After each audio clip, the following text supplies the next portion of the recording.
بسم اللہ الرحمن الرحیم۔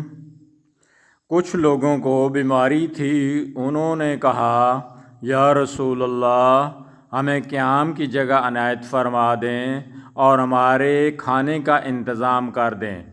پھر جب وہ لوگ تندرست ہو گئے تو انہوں نے کہا کہ مدینہ کی آب و ہوا خراب ہے، چنانچہ حضرت صلی اللہ علیہ وآلہ وسلم نے مقام حرا میں اونٹوں کے ساتھ ان کے قیام کا انتظام کر دیا اور فرمایا کہ ان کا دودھ پیو۔ جب وہ تندرست ہو گئے تو انہوں نے اپنے چرواہے کو قتل کر دیا اور اونٹوں کو ہانک کر لے گئے۔ حضرت صلی اللہ علیہ وآلہ وسلم نے ان کے پیچھے آدمی دوڑائے اور وہ پکڑے گئے، جیسا کہ انہوں نے چرواہے کے ساتھ کیا تھا آپ نے بھی ویسا ہی کیا۔ ان کے ہاتھ پاؤں کٹوا دیے اور ان کی آنکھوں میں سلائی پھروا دی۔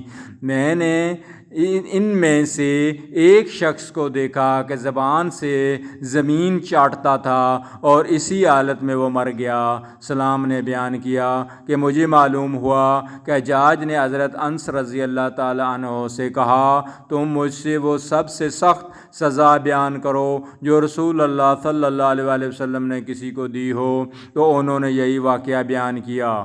جب امام حسن بصری تک یہ بات پہنچی تو انہوں نے کہا کاش وہ یہ حدیث حجاج سے نہ بیان کرتے۔ صحیح بخاری حدیث نمبر 5685۔ چینل کو سبسکرائب کر دیا کریں تاکہ آپ تک نبی کریم صلی اللہ علیہ وآلہ وسلم کی اچھی حدیثیں آپ تک بر وقت پہنچ سکیں۔ اللہم صلی علی محمد وعلی آلہ محمد۔